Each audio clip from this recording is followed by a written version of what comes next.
Techno বাংলাদেশের বাজারে একের পর এক ফোন লঞ্চ করেই চলেছে। তো তারই ধারাবাহিকতায় টেকনো লঞ্চ করলো তাদের নতুন স্মার্টফোন টেকনো ক্যামন 17p। তো আজ আমরা কথা বলবো সে ফোনটিকে নিয়ে, এবং আপনি যদি আমাদের চ্যানেলে নতুন হয়ে থাকেন তাহলে চ্যানেলটি সাবস্ক্রাইব করে আমাদের পরিবারের সদস্য হয়ে যান। তো চলুন ভিডিওটি শুরু করা যাক।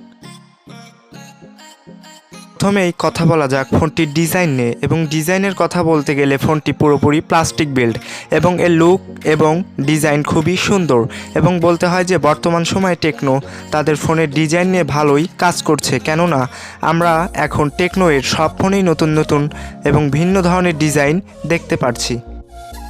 ফোনটির ডিসপ্লে হিসাবে থাকছে 6.8 ইঞ্চের বড় একটি ডিসপ্লে, যেটি একটি ফুল এইচডি প্লাস ডিসপ্লে, একটি 20:9 অ্যাসপেক্ট রেশিওয়ের একটি ডিসপ্লে। তাছাড়াও এটি 16 মিলিয়ন কালার সাপোর্টেড ডিসপ্লে। এটি একটি পাঞ্চহোল ডিসপ্লে এবং এর পিপিআই ডেন্সিটি 395। এর স্ক্রিন টু বডি রেশিও 84.6%। এ কারণে এর বেজেল এবং চিন একটু বড়, এবং এর ম্যাক্স ব্রাইটনেস 500 নিটস। তো বলা যায় যে টেকনো এই ফোনটিতে ফুল এইচডি প্লাস ডিসপ্লে দিয়ে অনেক ভালো একটি কাজ করেছে, এবং এর ডিসপ্লেটিও মোটামুটি ভালো হতে চলেছে। এবার বলি ফোনটার ক্যামেরা নিয়ে। এতে ক্যামেরা হিসাবে থাকবে ব্যাক সাইডে কোয়াড ক্যামেরা, যার মেইন ক্যামেরাটি 64 মেগাপিক্সেলের সেন্সর, যার অ্যাপারচার 1.8। সাথে থাকছে 2 মেগাপিক্সেলের আলট্রা ওয়াইড সেন্সর এবং 2 মেগাপিক্সেলের ম্যাক্রো লেন্স, এবং একটি কিউভিজিএ ক্যামেরা, যাদের সবারই অ্যাপারচার 2.4।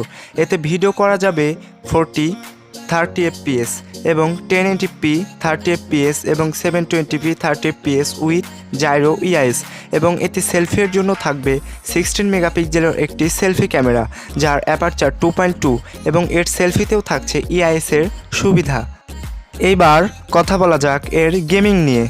এই বাজেটে গেমিংয়ের দিক থেকে এই ফোনটি ভীষণ শক্তিশালী হতে চলেছে, কারণ এই ফোনটিতে ব্যবহার করা হয়েছে MediaTek Helio G85 gaming processor, যেটি 12 ন্যানোমিটার থ্রেডে বিল্ড করা একটি প্রসেসর, যেটি একটি অক্টাকোর প্রসেসর, যার 2টি কোর 2 গিগাহার্জের কর্টেক্স A75 এবং বাকি 6টা কোর 1.8 গিগাহার্জের কর্টেক্স A55, এবং এতে জিপিইউ হিসাবে থাকছে মালি G72 MC2, এবং এটি পাওয়া যাবে 6GB ও 128GB ভেরিয়েন্টে।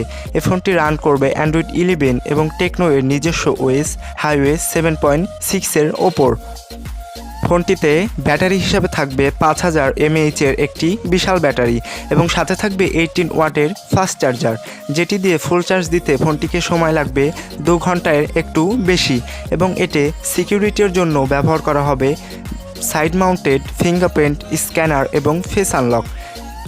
এছাড়াও এই ফোনটিতে থাকছে আরও অনেক কিছু, নানান ধরনের কাস্টমাইজেশনের সুযোগ। তো কেনা না কেনার ডিসিশন আপনার উপরেই রাখলাম। ভিডিও ভালো লাগলে লাইক করুন, বন্ধুদের সাথে শেয়ার করুন, এবং চ্যানেলে নতুন হয়ে থাকলে আমাদের চ্যানেলটি সাবস্ক্রাইব করে আমাদের পরিবারের সদস্য হয়ে যান। তো দেখা হচ্ছে অন্য কোনো ভিডিওতে, ততদিন সবাই ভালো থাকবেন।